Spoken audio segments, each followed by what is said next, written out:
नमस्कार मित्रों, सीसीआई के ऑनलाइन प्लेटफॉर्म में एक बार फिर आपका हार्दिक स्वागत है। नंबर सिस्टम सीरीज चल रही है, कुछ क्लासें हुई है, अभी कुछ बाकी है। काफ़ी लंबा टॉपिक है और इसकी प्रश्नोत्तरी भी चलेगी। विशेष प्रश्नोत्तरी मतलब हार्ड प्रश्न अभी हुए नहीं है, टॉपिक पढ़ रहे हैं, हार्ड प्रश्न अलग से पढ़ेंगे। पूरी प्रश्नोत्तरी सहित तो मतलब 30 एक क्लासें होगी। तो आज की क्लास, आज का टॉपिक जो अपना है वो है भाजकता का नियम।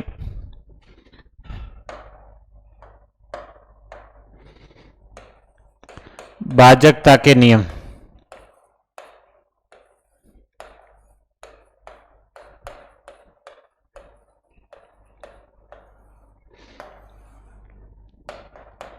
भाजकता के नियम में मेन प्रश्न ऐसे बनते हैं कि भाई कौन सी संख्या का भाग जाएगा कि नहीं जाएगा, कैसे पता करते हैं, सीधा कैसे पता करते हैं। ये टॉपिक मतलब पूरी गणित के लिए अनिवार्य हो जाता है कि मतलब हर टॉपिक में इसकी जरूरत रहती है, कैलकुलेशन में जरूरत रहती है। तो ऐसा टॉपिक है भाजकता के नियम। भाजकता के नियम में पहला दो की भाजकता का नियम।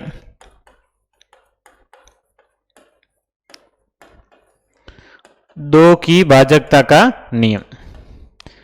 अब दो की भाजकता का नियम यह है मतलब कि दो का भाग किस संख्या में जाएगा या किस संख्या में नहीं जाएगा। तो इसका आसान सा है कि दो की भाजकता के नियम के लिए संख्या सम होनी चाहिए। सम संख्या है मतलब दो का भाग पूरा पूरा जाएगा। मतलब लास्ट एक अंक में भाग देके अपन पता कर सकते हैं। लास्ट अंक से पता चल जाएगा दो का भाग जा रहा है या फिर नहीं जा रहा है। लास्ट एक अंक जिसमें दो का भाग देंगे, भाग जा रहा है या फिर नहीं जा रहा है। अब इसके बाद दो के बाद चार की भाजकता का नियम, बीच के भी है, एक बार ये पढ़ते हैं कि चार की भाजकता का नियम। अब कोई संख्या है और उसमें चार का भाग पूरा पूरा जाएगा या नहीं जाएगा, इसका पता करने के लिए इसमें थी एक अंक लास्ट एक अंक से पता कर सकते हैं। मतलब इकाई अंक से पता किया जा सकता है कि इकाई अंक सम है या विषम है। मतलब इकाई अंक में दो का भाग जा रहा है या फिर नहीं जा रहा है। अब चार की भाजकता के नियम के लिए लास्ट दो अंक, अंतिम दो अंकों से बनी संख्या,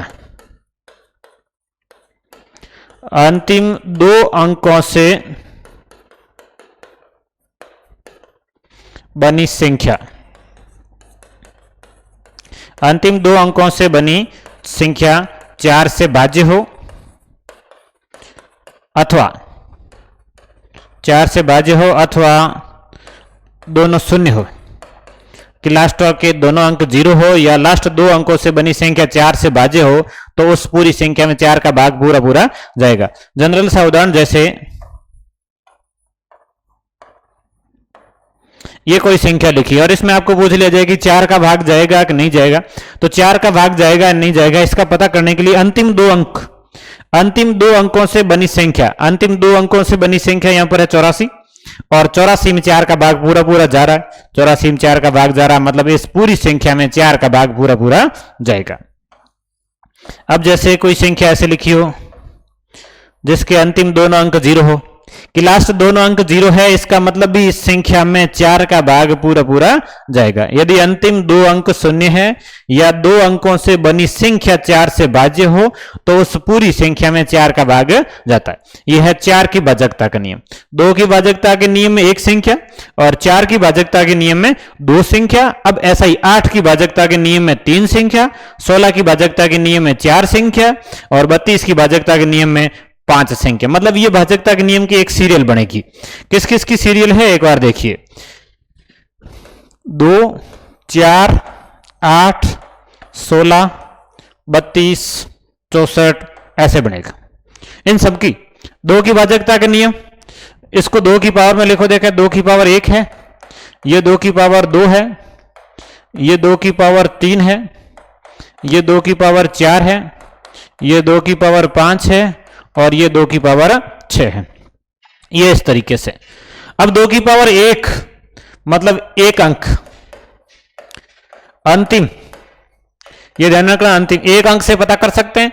इसमें दो अंक, अंतिम दो अंक से बनी संख्या, इसमें तीन अंक, तीन अंक से बनी संख्या, इसमें चार अंक, अंतिम चार अंक से बनी संख्या, इसमें पांच अंक, अंतिम पांच अंक से बनी संख्या और इसमें 6 अंक। वैसे इनकी जरूरत नहीं पड़ती, 4 अंक, 5 अंक, 6 अंक। प्रश्न लगभग यहां तक आते हैं, कई बार यहां तक आ जाता है। ये 2 की भाजकता का नियम लास्ट 1 अंक से पता कर सकते हैं, 4 की भाजकता का नियम लास्ट 2 अंकों से पता करना है, 8 की भाजकता का नियम लास्ट 3 अंकों से। 8 की भाजकता का नियम यह है कि अंतिम 3 अंकों से बनी संख्या 8 से भाज्य हो अथवा अंतिम तीनों अंक शून्य। यह 3 अंक से बनी संख्या अथवा तीनों शून्य हो, इसमें 2 अंक से बनी संख्या अथवा दोनों शून्य हो, और इसमें 4 अंकों की संख्या या चारों अंक शून्य हो। अब ऐसे ही 5 शून्य 6 शून्य का भी हो सकता है, इनके प्रश्न नहीं बनते वैसे, यहां तक के इंपोर्टेंट प्रश्न बनते भाजकता के नियम। वैसे सीधा सीधा ऐसे तो प्रश्न पूछा नहीं जाता कि भाई इसमें 4 का भाग जाएगा कि नहीं जाएगा, कोई नहीं पूछता, इस तरह का प्रश्न नहीं पूछता। लेकिन भाजकता का नियम अपने को आना चाहिए। भाजकता का नियम 2 की भाजकता का नियम, 4 की भाजकता का नियम, 8 की भाजकता का नियम और 16 की। 2 की भाजकता का नियम लास्ट 1 अंक, 4 की भाजकता का नियम लास्ट 2 अंक, 8 की भाजकता का नियम लास्ट 3 अंक और 16 की भाजकता का नियम लास्ट 4 अंक। अब इससे संबंधित प्रश्न बन सकते, सीधे सीधे प्रश्न कैसे बनेंगे देखिए। एक जनरल सा प्रश्न लिखता हूं मैं, किस तरह का प्रश्न, जैसे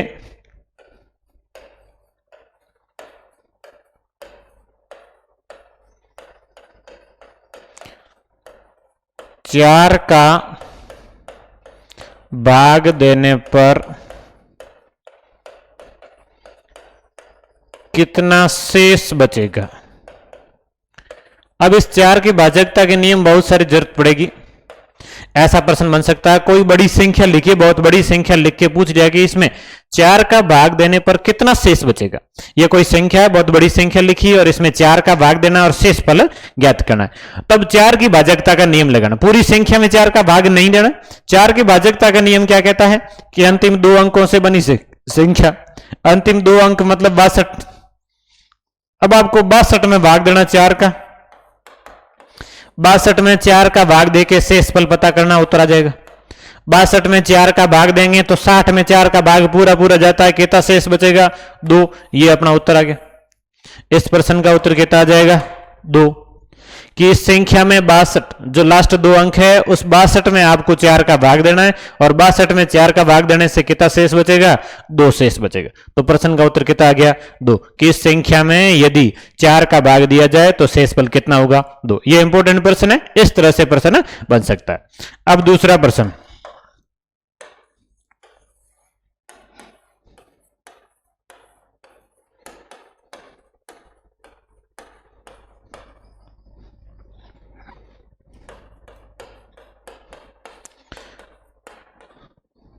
एक मिनट 8 का लिख लेते हैं पहले।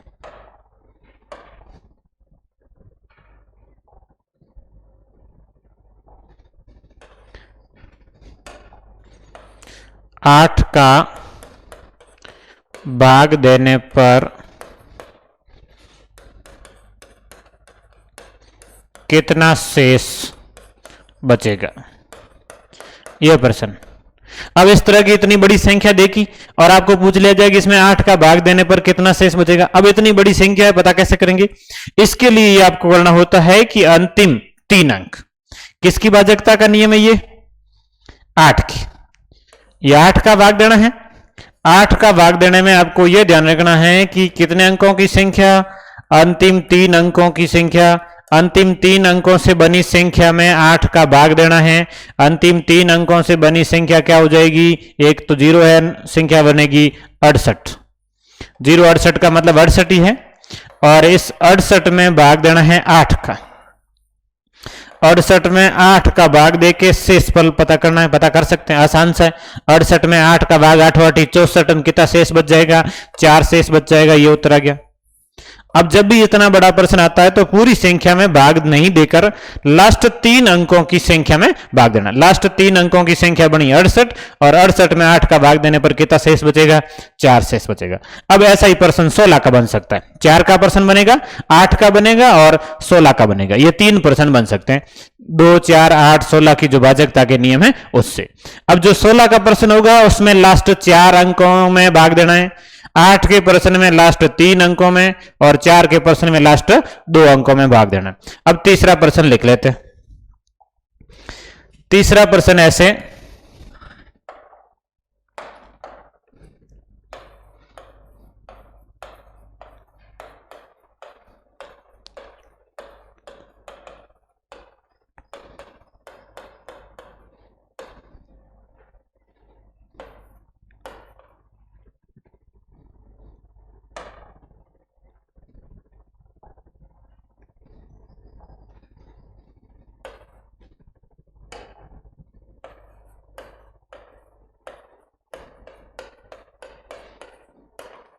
बहुत बड़ी संख्या लिख दी और प्रश्न दे दिया कि 16 का भाग देने पर कितना शेष बचेगा। ये कोई संख्या दी और पूछ लिया कि इस संख्या में यदि 16 का भाग दिया जाए तो कितना शेष बचेगा। अब इस तरह का प्रश्न आता है, कई बार अपन सोचते हैं कि इतना भाग देके कब पता करेंगे कि शेषफल क्या है।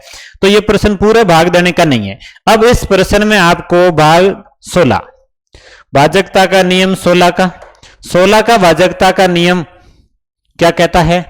अंतिम 4 अंक। 16 का भाजकता का नियम अंतिम 4 अंक, लास्ट 4 अंक से बनी संख्या में भाग देना है और लास्ट 4 अंक से बनी संख्या में भाग देके 16 का फिर पता करना है कि इसमें शेषफल कितना आएगा। तो अंतिम 4 अंकों से बनी संख्या, ये लास्ट 4 अंक 2054, 2054। अब इसमें आपको 16 का भाग देना पड़ेगा। तो ये भाग आसान है, छोटी संख्या भाग दे सकते हैं। 16 का भाग दे दो और शेष कितना बचेगा?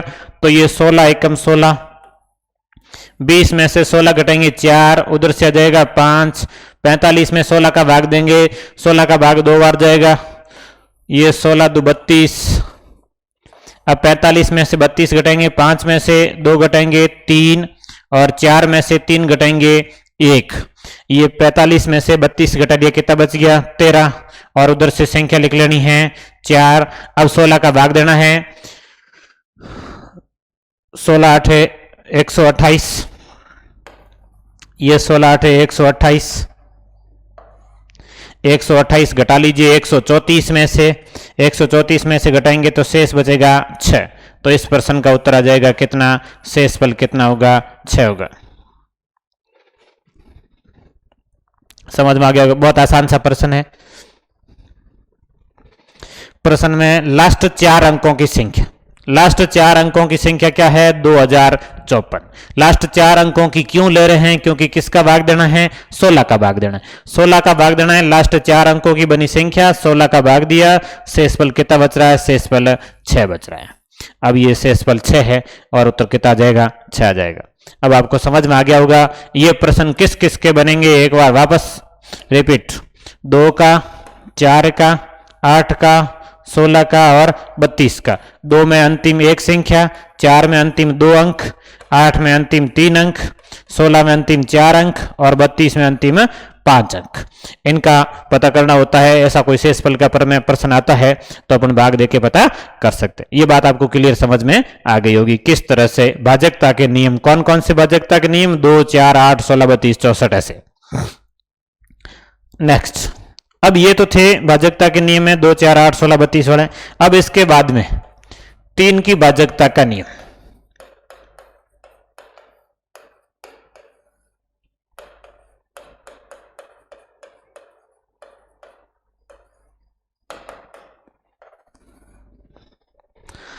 अब देखिए 3 की भाजकता का नियम क्या है। 3 की भाजकता का नियम है कि अंकों का योग 3 से भाज्य। 3 की भाजकता का नियम, अंकों का योग 3 से भाज्य हो। अंकों का योग किससे भाज्य हो? 3 से भाज्य हो। अब कोई संख्या है और उसमें 3 का भाग जाएगा अथवा नहीं जाएगा, ये पता करने के लिए आपको अंकों का योग करना है। और अंकों के योग में यदि 3 का भाग जाता है मतलब उस संख्या में भी 3 का भाग पूरा पूरा जाएगा। अब जनरल जैसे 2-4 उदाहरण लिख लेते हैं कि 3 का भाग जाएगा कि नहीं जाएगा।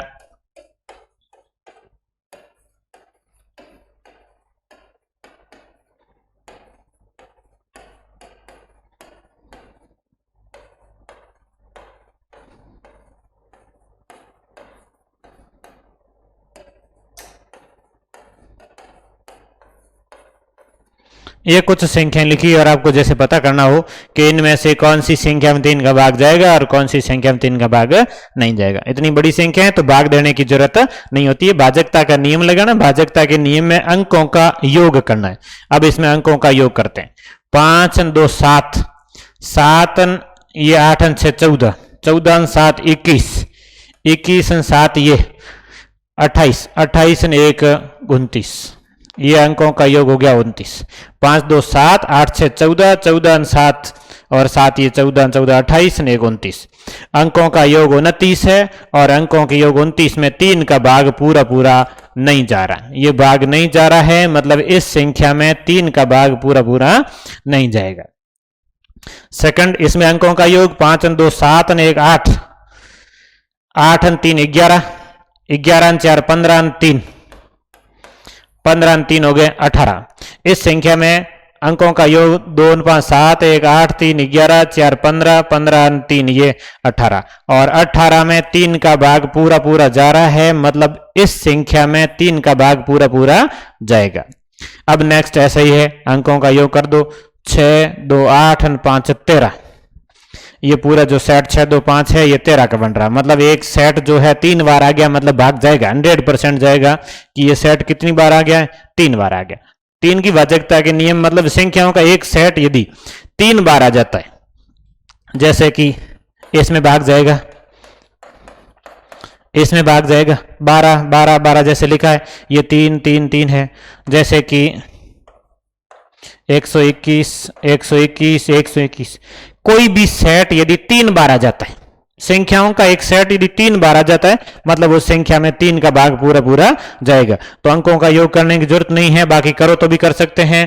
6 और 2 8 और 5 13, 13 और 13 26 और 13 39, और 39 में 3 का भाग पूरा पूरा जाएगा। इस संख्या में 3 का भाग जाएगा, मतलब कोई सेट यदि 3 बार आ जाता है, 3 बार या 6 बार 9 बार ऐसे 3 के पहाड़े बार यदि आता है, तो उस संख्या 3 से भाज्य होगी। अब जैसे इसमें अंकों का योग 4 और 1 5 और 5 10, 10 और ये 5 15, 15 और 3 ये 18। अंकों का योग 18 है, 18 में 3 का भाग पूरा पूरा जा रहा है, मतलब इस संख्या में भी 3 का भाग जाएगा। तो इन चारों संख्याओं में से ये एक संख्या जिसमें 3 का भाग नहीं जा रहा और बाकी तीनों में 3 का भाग जा रहा। इस तरह का भाजकता का नियम है 3 का। समझ में आया होगा 3 के भाजकता का नियम। अब इससे संबंधित कुछ प्रश्न, जनरल से प्रश्न ऐसे बनते हैं।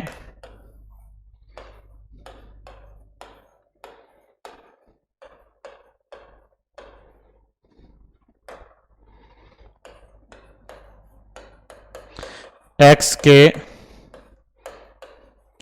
किस न्यूनतम मान के लिए, x के किस न्यूनतम मान के लिए यह संख्या 3 से पूर्णतः भाज्य होगी।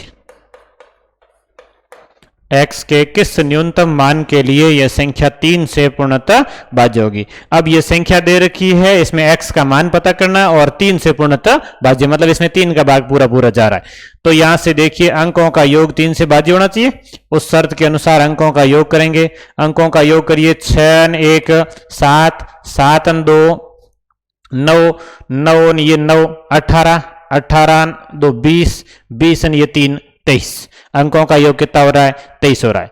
6 और ये 3 9, 5 और 4 ये 9, 9 9 18, 18 2 20, 3 23 प्लस x।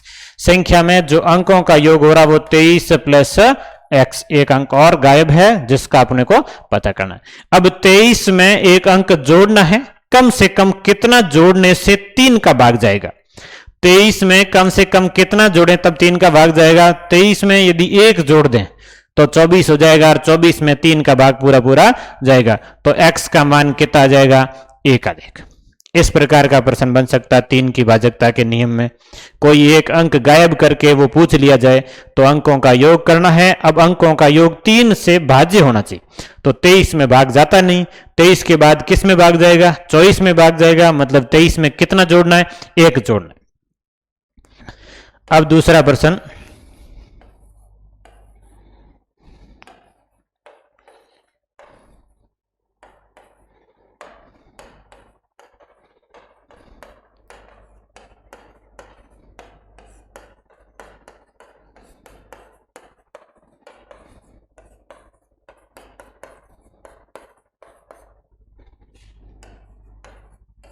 यदि यह संख्या 3 से भाज्य है।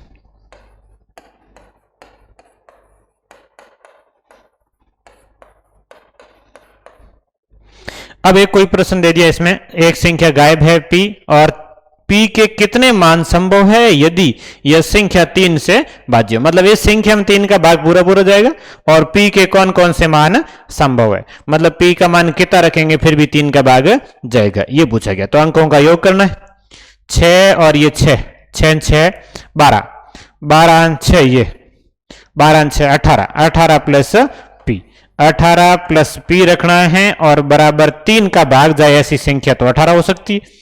p का मान 0 रखो कि p का मान 0 रखने से भी 3 का भाग जाएगा। अब इसके अलावा यदि 18 प्लस p बराबर यदि 3 का भाग 21 में भी जाता है तो p बराबर कितना आ जाएगा, 3 आ जाएगा। अब 18 प्लस p बराबर यदि 24 रखें तो भी 3 का भाग जाएगा, तो p बराबर 6। अब 18 प्लस p 24 के बाद 27, मतलब p बराबर कितना, 9। ये p के कितने मान संभव, यदि p एक अंक की संख्या लास्ट में लिखा हुआ है। अब ये p के कितने मान संभव है, 4 मान संभव है। इस प्रश्न का उत्तर क्या हो जाएगा कि p के कितने मान संभव है, p के कितने मान संभव है, 4 मान संभव है। और 4 कौन कौन से हैं, तो 0 3 6 और 9। p के कितने मान संभव है, 4 मान संभव। कौन कौन से, 0 3 6 और 9। कि कोई संख्या है इसमें p 3 का भाग जा रहा है और p का मान ज्ञात करना था। अंकों का योग किया 18 और इसमें एक संख्या जोड़ के फिर 3 का भाग देना है। अब 3 का भाग देने वाली संख्या आनी चाहिए, तो 18 में 3 का भाग जाता है, 18 के बाद 21 में जाता है, 21 के बाद 24 में, 24 के बाद 27 में भाग जाता है। तो ये p की कितने मान संभव है, p का मान 0 रखो भाग जाएगा, 3 रखो भाग जाएगा, 6 रखो भाग जाएगा और 9 रखो भाग जाएगा।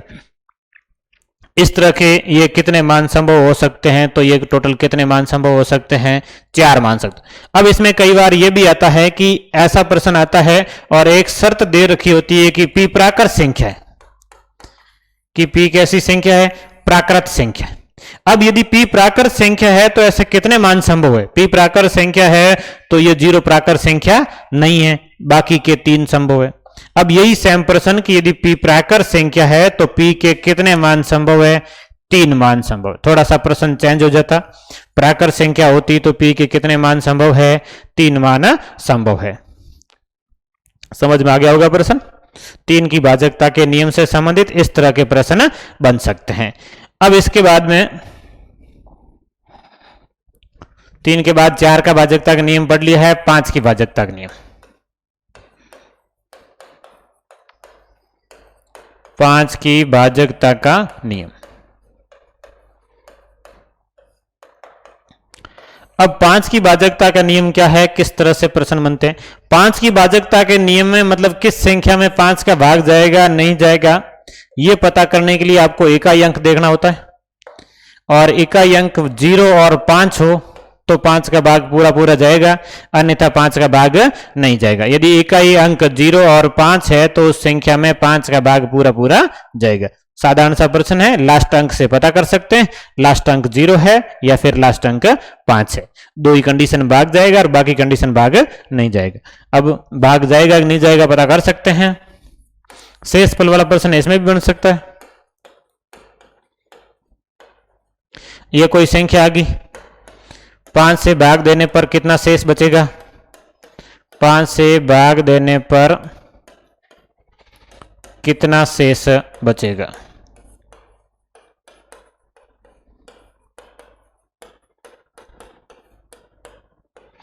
अब इसमें भी आपको लास्ट अंक से पता करना, इकाई अंक से। इकाई अंक क्या है, 3 है, 3 शेष बचेगा। 3 में 5 का भाग दे दो, 3 में 5 का भाग नहीं जा रहा है, शेष फल कितना बच जाएगा, 3 बच जाएगा। लास्ट अंक से पता करना है, लास्ट अंक वही उसमें भाग दे दो। लास्ट अंक 3 है, 3 में 5 का भाग दे दो, 3 में 5 का भाग देंगे तो 3 शेष बचेगा, भाग नहीं जा रहा है। तो ये 5 की भाजकता का नियम आ गया। उसके बाद 6 की भाजकता का नियम।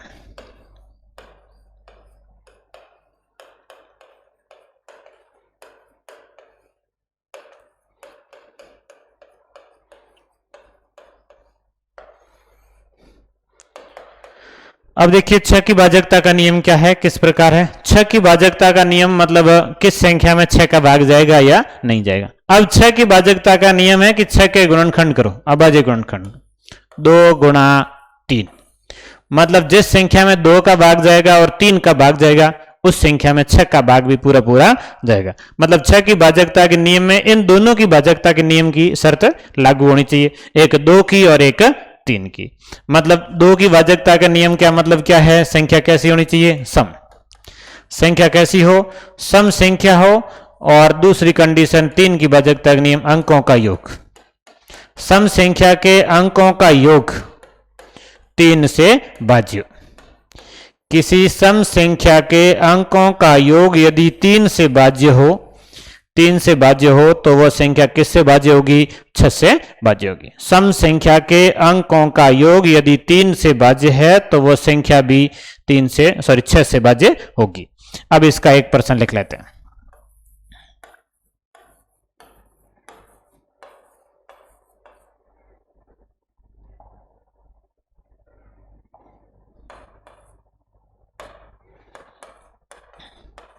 P के किस मान के लिए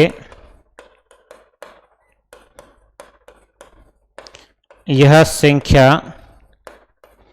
P के किस मान के लिए यह संख्या 6 से भाज्य होगी,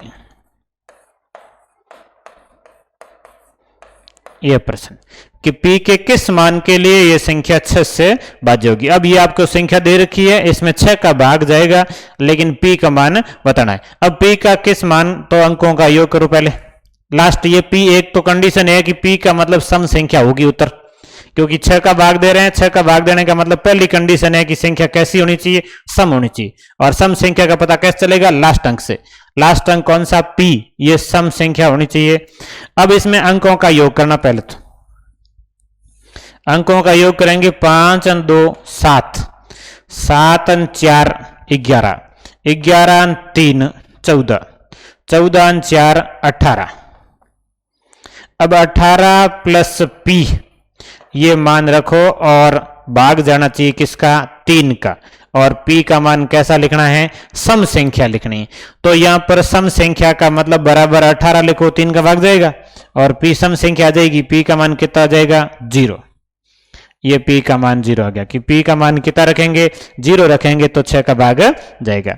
अब इसमें P का मान एक और संभव है कि 18 प्लस P बराबर 21 लिखेंगे तो P का मान 3 आएगा, और 3 यह संभव नहीं है क्योंकि विषम संख्या हो जाएगी और विषम संख्या में 6 का भाग नहीं जा रहा है। तो 24 लिखो, P बराबर 24 में से 18 घटाएंगे कितने आएंगे, 6 आएंगे। तो ये P के दो मान संभव है, एक P का मान 0 और एक P का मान 6। कि यहां पर 0 रखो या 6 रखो तो किसका भाग पूरा पूरा जाएगा, 6 का भाग पूरा पूरा जाएगा। एक प्रश्न इसका और हल कर लो, यदि ये समझ में नहीं आया हो, एक से समझ में नहीं आता हो तो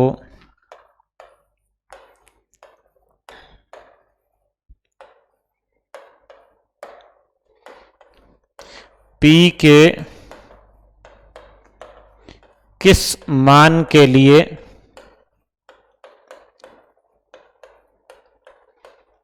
यह संख्या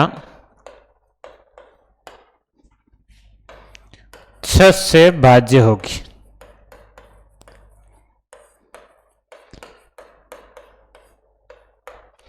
P के किस मान के लिए यह संख्या 6 से भाज्य होगी। अब यह संख्या दे रखी है और इसमें 6 का भाग पूरा पूरा जाएगा। अब 6 का भाग पूरा पूरा जाएगा और P का मान ज्ञात करना है। P का मान ज्ञात करने का एक तरीका कि अंकों का योग 2 और 1 3, 3 और 3 6, 6 और 1 7, 7 और 5 12, 12 और 8 20, 20 और उसमें एक संख्या जोड़नी है और सम संख्या जोड़नी और बराबर 3 का भाग जाने वाली संख्या हो। P में 20 में कौन सी सम संख्या जोड़ें कि बराबर 3 का भाग जाने वाली संख्या जाए, तो 20 और 4 24, 24 में 3 का भाग जाएगा और 4 सम संख्या भी है तो P का मान कितना हो जाएगा, 4 हो जाएगा। यहाँ P का मान 1 नहीं होगा, 1 रखेंगे 21, 3 का भाग तो जाएगा कि 20 प्लस P बराबर 21 रखते हैं तो 3 का भाग तो जाएगा लेकिन 3 का भाग जाने की कंडीशन के साथ में संख्या जो p है वो क्या होनी चाहिए, सम होनी चाहिए, इसलिए ये इसका उत्तर नहीं होगा। इसका उत्तर p बराबर कितना होगा, 4 होगा। समझ में आ गया होगा, ये 6 की भाजकता का नियम। अगला 6 के बाद में 8 की भाजकता का नियम पढ़ लिया है, 7 का है नहीं। 9 की भाजकता का नियम,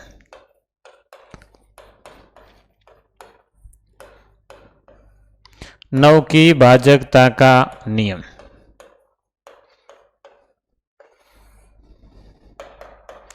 नौ की भाजकता का नियम मतलब अंकों का योग 9 से भाज्य, जैसा 3 का था वैसा का वैसा है, और इसमें अंकों का योग किससे भाज्य हो, 9 से भाज्य हो। अंकों का योग 9 से भाज्य हो, मतलब अंकों की जोड़ करनी है और 9 का भाग जा रहा है, मतलब संख्या में भी 9 का भाग पूरा पूरा जाएगा। अंकों का योग किससे भाज्य होना चाहिए, 9 से भाज्य होना चाहिए। अब इसका प्रश्न ऐसे बन सकता है,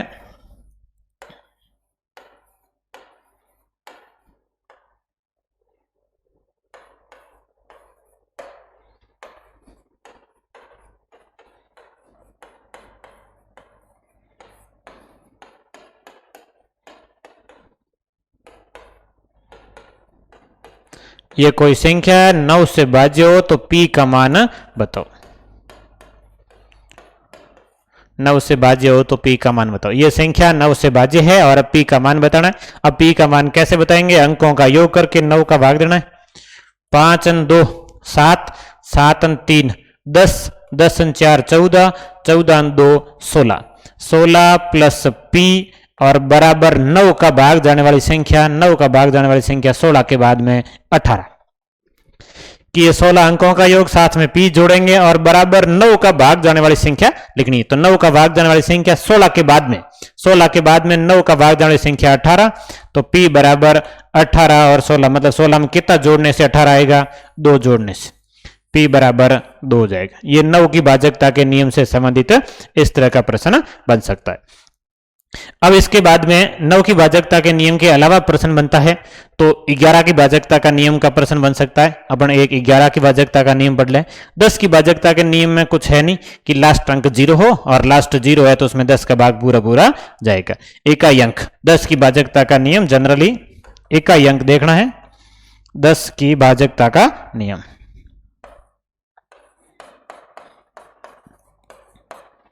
दस की भाजकता का नियम, 10 की भाजकता के नियम में आपको केवल इकाई अंक देखना है। इकाई अंक 0, इकाई अंक 0 है तो 10 का भाग जाएगा, अन्यथा 10 का भाग पूरा पूरा नहीं जाएगा। लास्ट अंक 0 होता है तो 10 का भाग जाएगा। अब 11 की भाजकता के नियम से संबंधित एक प्रश्न बनता है, उसको पढ़ लेते हैं। 11 की भाजकता का नियम,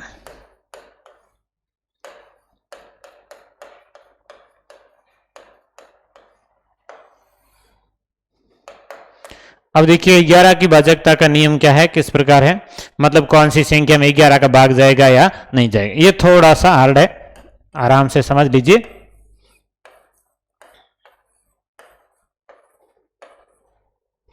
अब ऐसे कोई संख्या लिखिए और आपको पता करना है कि इसमें 11 का भाग जाएगा कि नहीं जाएगा, बिना भाग दिए। तो बिना भाग दिए पता करने का तरीका यह होता है, भाजकता का नियम इसका थोड़ा सा तरीका है, समझ लीजिए कि इसमें एक छोड़ के एक अल्टरनेटिव अंकों का योग करना है। ये एक छोड़ के एक लेना है, अब शेष लेना है। ये 3, 5 और ये 6, तो ये 2 एक जोड़ेंगे 3, 3 ये 4 7, 7 3 ये 10, मतलब इस तरफ का जो जोड़ आएगा वो 10 आएगा। 2 1 3 4 7 3 10। अब दूसरी तरफ का जोड़ 5 3 8, 8 6 14, दूसरी तरफ का जोड़ आया 14। अब इन दोनों के योग का अंतर लेना है, और योग का अंतर कितना आया है, 4 आया। अब 11 की भाजकता का नियम है कि जो ये अंतर आएगा, इस प्रकार अल्टरनेटिव जोड़ करने से जो अंतर आएगा वो अंतर 0 या 11 से भाज्य, मतलब 11, 22, 33, 44 इस प्रकार आता है तो उसमें 11 का भाग पूरा पूरा जाएगा, अन्यथा 11 का भाग नहीं जाएगा। अब 11 का भाजकता के नियम के अनुसार संख्या में अल्टरनेटिव मतलब एक छोड़ के एक, या ऐसे कह सकते हैं कि सम स्थान और विषम स्थान के अंकों के योग का अंतर, और जो अंतर आएगा वो 11 से भाज्य 11 से भाज्य आता है तो संख्या में 11 का भाग जाएगा, या अंतर यदि शून्य आता है तो उसमें भाग 11 का जाएगा। लेकिन अपने जो इस प्रश्न का अंतर आया है वो कितना आया है, 4 आया। 4 आया मतलब इसमें 11 का भाग पूरा पूरा नहीं जाएगा, यह संख्या 11 से भाज्य नहीं होगी। अब इसका प्रश्न कैसे बनता है,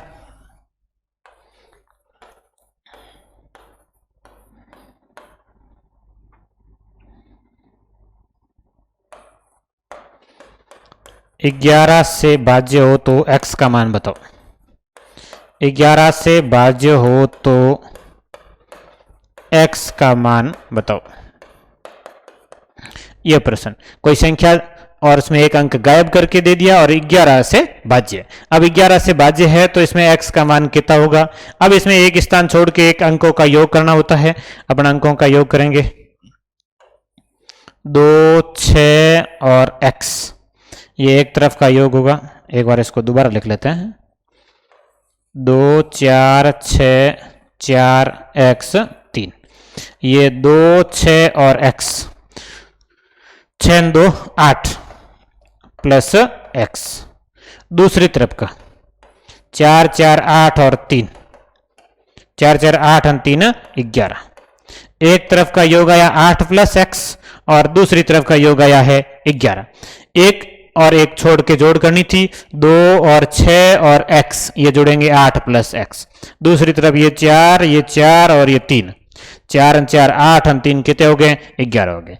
अब इन दोनों का ही अंतर 0, 11 का भाग जाने की शर्त में पहली कंडीशन क्या है कि अंतर क्या हो, 0। मतलब ये दोनों आपस में क्या होंगे, अंतर 0 का मतलब दोनों आपस में बराबर होंगे। अब बराबर होंगे तो x का मान कितना होगा, 11 के बराबर होगा 8 प्लस x, मतलब x बराबर कितना हो जाएगा, 3 हो जाएगा। कि 8 में कितना जोड़ने से 11 हो जाएगा, 8 में 3 जोड़ने से 11 हो जाएगा, तो x का मान कितना आ जाएगा, 3 आ जाएगा। यह प्रश्न 11 की भाजकता के नियम से बनता है। इस तरह का प्रश्न और बन सकता है। एक प्रश्न अपन और लिख लेते हैं,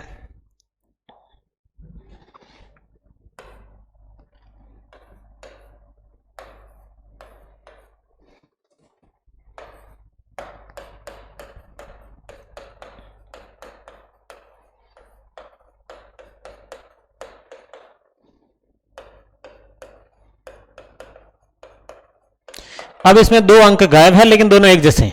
एक x 3 x 6, 11 से भाज्य हो तो x का मान क्या होगा। अब इसमें अभी अंकों का योग करना, जैसे एक स्थान छोड़ के ये करेंगे 6 3 9 1 10, और दूसरी तरफ का जोड़ करेंगे तो x और x, x और x जोड़ेंगे कितने हो जाएंगे, 2x हो जाएंगे। और इनका जो अंतर है वो अपने को कितना लिखना है, अंतर लिखना 0।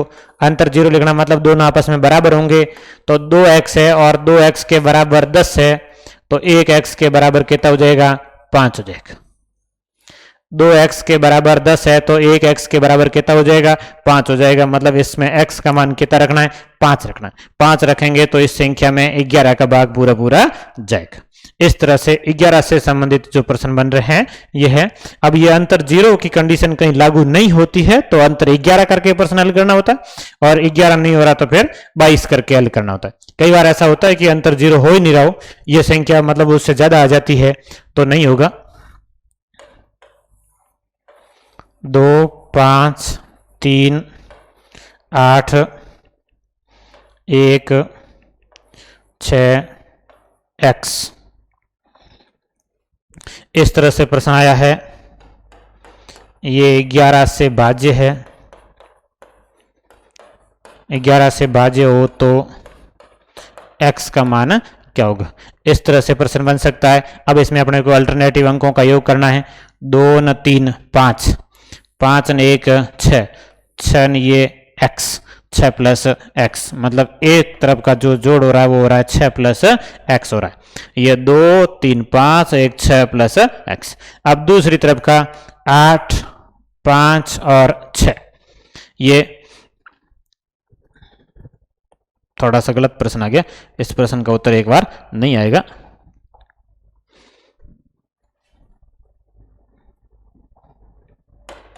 दोबारा लिखते हैं, 4 6 3 x 5 8 2 11 से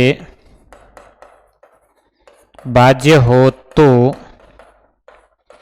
x का मान क्या होगा। अब इस तरह से ये संख्या दी हुई है और इसमें 11 का भाग जा रहा है और x का मान ज्ञात करना है। अल्टरनेटिव जोड़ करनी है, 4 और 3 7, 7 और 5 12, 12 और 2 14 कि एक तरफ का जोड़ कितना हो रहा है 14। दूसरी तरफ की जोड़ करेंगे 6x और 8, 8 6 14 प्लस x, दूसरी तरफ का जोड़ आएगा 14 प्लस x। अब इनका अंतर यदि 0 करते हैं, अंतर 0 करेंगे तो x का मान कितना आ जाएगा 0 आ जाएगा कि दोनों आपस में बराबर करने, बराबर करेंगे ये 14 ये 14 प्लस x, मतलब 14 में कितना जोड़ने से 14 ही आएगा 0, तो x का मान कितना आ जाएगा 0 आ जाएगा। ये 11 की भाजकता के नियम से संबंधित प्रश्न है। इस तरह के प्रश्न बन सकते हैं 11 के। अब भाजकता के नियम में कुछ अलग तरह के प्रश्न बनते हैं। यहां तक के प्रश्न ठीक थे, आसान आसान प्रश्न थे। अब कई बार ऐसे प्रश्न बनते हैं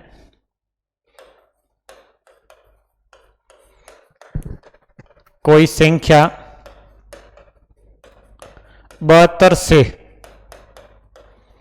भाज्य हो तो वह निम्न में से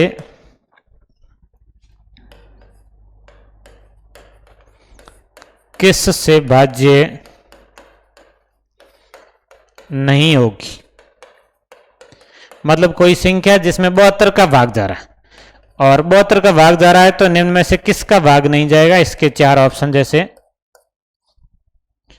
6 12 18 और 20, ये 4 ऑप्शन दिए हुए कि कोई संख्या है जो 72 से भाज्य है तो निम्न में से किस से भाज्य नहीं होगी। तो 72 में 6 का भाग जा रहा है तो 6 का भाग जाएगा, 72 में 12 का भाग जा रहा है मतलब 12 का भाग जाएगा, 72 में 18 का भाग जा रहा है तो 18 का भाग जाएगा। अब 72 में 20 का भाग नहीं जा रहा, मतलब जिस संख्या में 72 का भाग जा रहा है तो उसमें 72 के सभी गुणनखंडों का भाग जाएगा। मतलब जिन संख्याएं 72 से भाज्य है, जो संख्या 72 में 6 का भाग जाता है, 72 में 12 का भाग जाता है, 72 में 18 का भाग जाता है, लेकिन 72 में 20 का भाग नहीं जा रहा। मतलब जो संख्या 72 से भाज्य है वो 72 के सभी गुणनखंडों से भाज्य होगी। अब ये 72 का गुणनखंड नहीं है, मतलब 72 में 20 का, जिस संख्या में 72 का भाग जा रहा है उसमें 20 का भाग पूरा पूरा नहीं जाएगा, जो गुणनखंड है उनमें भाग जाएगा। अगला प्रश्न ऐसे बनता है, किसी संख्या को 45 से भाग देने पर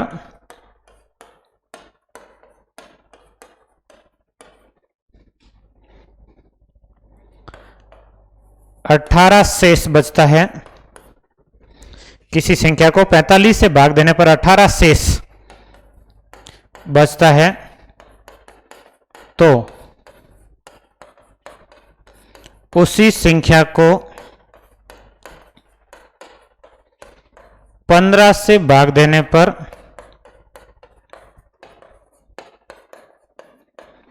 कितना शेष बचेगा।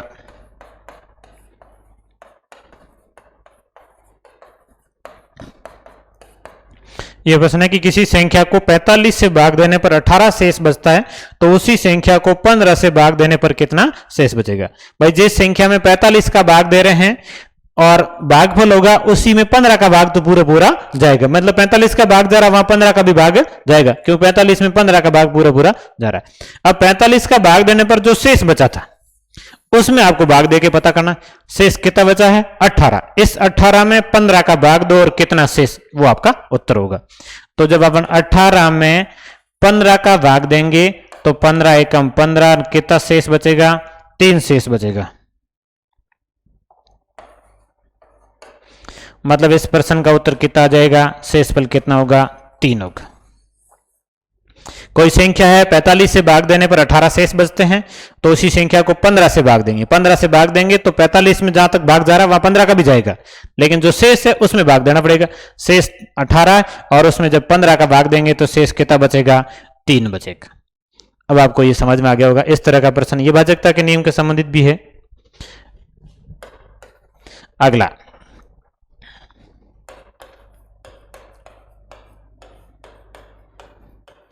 किसी संख्या n को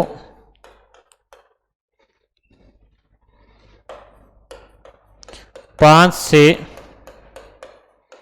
भाग देने पर 2 शेष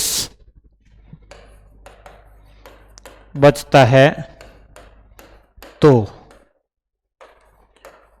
3n को 5 से भाग देने पर कितना शेष बचेगा?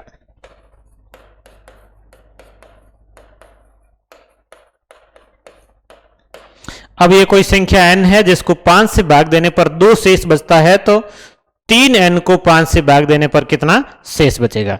अब देखिए n को भाग दिया 5 से, शेष कितना बच रहा है? 2। अब जो संख्या थी उसको कितने गुणा कर दिया गया? 3 गुणा कर दिया गया। संख्या को कितने गुणा किया गया है? 3 गुणा किया गया, मतलब शेष पल भी 3 गुणा होगा। संख्या को जब 3 गुणा करेंगे तो शेष बल भी 3 गुणा होगा, तो 2 का 3 से गुणा कर लो। 2 का 3 से गुणा, शेष बल कितना हो गया? 6 हो गया। अब ये देखिए कि शेषफल 6 तो हो नहीं सकता, क्योंकि भाग किसका दे रहे हैं? 5 का दे रहे हैं। 5 का भाग दे रहे हैं तो शेषफल 5 से कम होना चाहिए, तो जो शेषफल 6 है उसमें वापस 5 का भाग दे दो। अब 6 में 5 का भाग दिया गया, 6 में 5 का भाग देंगे, 5 एकम 5, और कितना शेष बच जाएगा? 1 शेष बच जाएगा। तो आपका उत्तर क्या हो जाएगा? 1 हो जाएगा। 6 शेषफल का मतलब शेषफल कितना है? 1 है। कोई संख्या को 3 गुणा करेंगे, शेषफल भी 3 गुणा हो जाएगा। शेषफल 2 था, 2 का 3 गुणा कितना हो गया? 6 हो गया, और 6 में वापस 5 का भाग दे दो। 5 का भाग देने से शेष कितना बचेगा? 1 बचेगा। ये इस तरह का प्रश्न बन सकता है भाजकता के नियम का। एक इंपॉर्टेंट प्रश्न और है,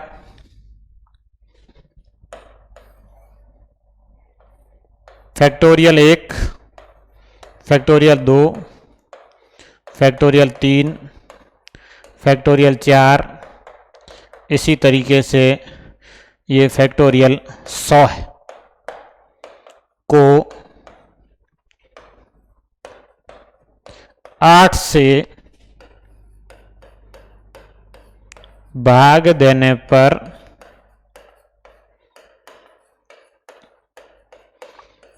कितना शेष बचेगा? ये इस तरह का प्रश्न है। ये थोड़ा सा हार्ड प्रश्न है, अलग प्रश्न आ गया है कि फैक्टोरियल क्या है, किस तरह की जोड़ है, 8 का भाग दे के कैसे हल करना है। अब समझिए फैक्टोरियल क्या है। ये factorial 1, factorial 2, factorial 3, factorial 4, factorial 5, generally अपने इतना एक बार समझते हैं। फैक्टोरियल का मतलब क्या है? जैसे कि फैक्टोरियल 5 का मतलब है 5, 4, 3, 2 और 1। 5 से शुरू करके 1 तक सारी संख्याओं का गुणनफल, ये होता है फैक्टोरियल 5। फैक्टोरियल 5 का मतलब 5 गुणा 4 गुणा 3 गुणा 2 गुणा 1। अब गुणा कर लो, 5 चौके 20, 20 का 3 से गुणा 60, और 60 का 2 से गुणा 120। मतलब फैक्टोरियल 5 का मतलब होता है 120। 20 दिए 60, हम 2 गुणा करेंगे 120 हो जाएगा। अब फैक्टोरियल 4 का मतलब है 4 गुणा 3 गुणा 2 गुणा 1। तो 4 का 3 से गुणा 12, 12 का 2 से गुणा कितना? 24। अब ये फैक्टोरियल 3, 3 का मतलब है 3 गुणा 2 गुणा 1। तो 3 गुणा 2 6 गुणा 1 कितना हो गया? 6। फैक्टोरियल 2 का मतलब है 2 गुणा 1, 2 गुणा 1 कितना हो जाएगा? 2। फैक्टोरियल 1 का मतलब है 1। ये इनका मान हुआ। अब ये देखिए इस प्रकार की जोड़ है, 100 तक लिखना है और भाग किसका देना है? 8 का देना। तो ये 100 तक नहीं लिखना है। अब देखिए कि जब संख्या 8 से भाज्य कहां से आ रही है? इसमें 8 का भाग नहीं जा रहा, 2 में नहीं जा रहा, 6 में नहीं जा रहा, लेकिन जब यहां पर 4 और 2 आ गया, मतलब अब 8 का भाग जाएगा। 24 में 8 का भाग पूरा पूरा जाएगा, 120 में 8 का भाग पूरा पूरा जाएगा, और आगे की सारी संख्या में 8 का भाग पूरा पूरा जाएगा। भाई फैक्टोरियल 6 लिखेंगे तो 4 और 2 तो आएगा ही आएगा। जहां पर 4 गुना 2 आ गया है, 4 और 2 गुणा में हो रहे हैं, मतलब 8 हो गया है। अब 8 का भाग पूरा पूरा जाएगा, आगे की सारी संख्या में भाग जाएगा, केवल इन 3 संख्या में 8 का भाग नहीं जाएगा। तो इन तीनों की जोड़ कर लो, 1 + 2 + 6, 6 2 8 ने 1 कितना हो गया, 9 हो गया। और इस 9 को 8 का भाग दे के शेषफल पता करना है। तो 9 में 8 का भाग देंगे तो शेषफल कितना आएगा, 1 आएगा। 9 में जब अपना 8 का भाग देंगे शेषफल कितना आएगा, 1 आएगा। ये तो थोड़ा सा अलग तरह का प्रश्न था, इस तरह का प्रश्न बन सकता है। अब एक प्रश्न और हल कर लेते हैं।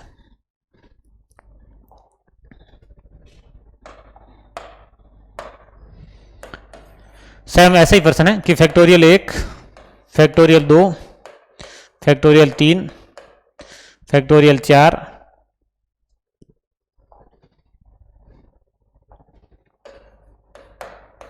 और इसी तरीके से लास्ट फैक्टोरियल 1000 को 12 से भाग देने पर शेषफल क्या होगा। अब ये आपको शेषफल पता करना है। कोई संख्या फैक्टोरियल में है 1 2 3 4 1000 तक। अब इसमें यह कि लास्ट कितनी लिखी हो कोई फर्क नहीं पड़ेगा। लास्ट से इस प्रकार के प्रश्नों में कोई लेना देना नहीं होता है। प्रश्न अपने शुरुआत का देखना, फैक्टोरियल 1, फैक्टोरियल 2, फैक्टोरियल 3। अब यह कि फैक्टोरियल 1, फैक्टोरियल 2, फैक्टोरियल 3, फैक्टोरियल 4 कहां पर 12 का भाग जाएगा वहां तक पता करना है। फैक्टोरियल 1, फैक्टोरियल 1 का मान 1, फैक्टोरियल 2 का मान 2, फैक्टोरियल 3 का मान 3 गुणा 2 6, और फैक्टोरियल 4 का मान 4 गुणा 6 24। ये अब ये फैक्टोरियल 24 जो आया, इसमें 12 का भाग पूरा पूरा जाएगा, मतलब इसके आगे की सारी संख्याओं में 12 का भाग पूरा पूरा जाएगा। अपने 12 का भाग देना था, यहां से आगे की सारी संख्याओं में भाग जाएगा, मतलब इन 3 संख्याओं में 12 का भाग नहीं जाएगा। इन तीनों का जोड़ कर लो, 1 + 2 + 6 ये हो गए 9, और 9 में यदि 12 का भाग दिया जाए तो शेषफल कितना बचेगा, 9 शेष ही बचेगा। 12 का भाग पूरा पूरा नहीं जा रहा एक बार भी, तो शेषफल कितना आ जाएगा, 9 आ जाए। ये भाजकता के नियम से थोड़े से अलग तरह के प्रश्न है कि कई बार ऐसे प्रश्न भी पूछ ले और शेषफल पूछा हो। बाकी भाग जाएगा कि नहीं जाएगा ऐसी कंडीशन कम बनती है, कम ही प्रश्न ऐसे बनते हैं। हार्ड प्रश्न बनते हैं थोड़े से कि 8 का भाग देंगे शेषफल, 16 का भाग देंगे, जैसे 8 वाला अंतिम 3 अंकों का, 16 वाला अंतिम 4 अंकों का। इस तरह के प्रश्न ये भाजकता के नियम में बनेंगे। आज का टॉपिक अपना इतना ही है। नेक्स्ट अपना अगले टॉपिक